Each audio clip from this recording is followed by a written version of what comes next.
Remue ménage. Remue ménage.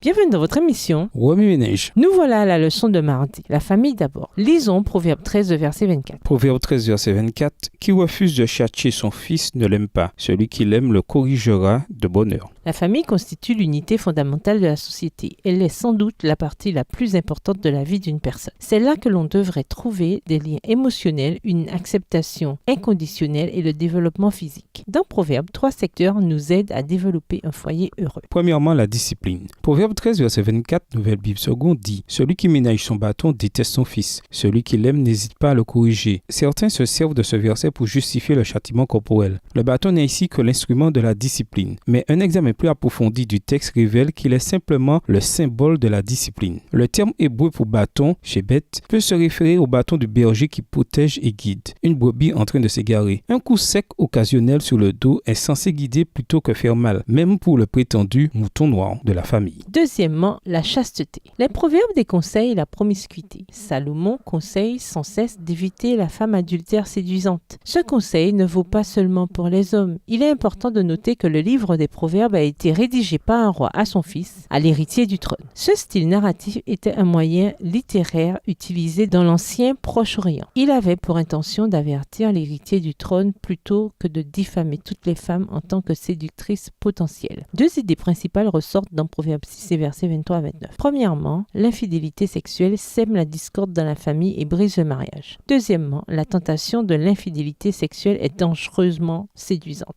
Quelle que soit la beauté de cette personne, si vous succombez à la tentation, elle vous détruira et détruira votre famille. Troisièmement, la vertu. Proverbe 31 et versets 10 à 31 loue la femme vertueuse. Elle est loyale, vaillante, travailleuse, prudente, généreuse, respectueuse, attentionnée et craint Dieu. En choisissant le bon partenaire de vie, on doit garder à l'esprit les caractéristiques qui favorisent le bonheur familial. Le charme est trompeur, la beauté passagère. Seule une femme soumise au Seigneur est digne d'éloge. Proverbe 31, verset 30. Ainsi, comment rester unis dans la famille? Pour qu'il y ait de l'ordre chez vous, disciplinez vos enfants dans un esprit rédempteur. Pour avoir un mariage heureux, cultivez la chasteté. Enfin, pour qu'il y ait une paix durable, de l'amour et de la joie dans votre foyer, efforcez-vous de cultiver les mêmes caractéristiques que celles que vous recherchez chez un conjoint. Remue ménage, à quoi ressemble la discipline rédemptrice au foyer? Comment hommes et femmes peuvent-ils se garder sexuellement purs? Quelles caractéristiques désirez-vous le plus chez un conjoint? La possédez-vous vous-même? Au revoir. Et à demain si Dieu veut.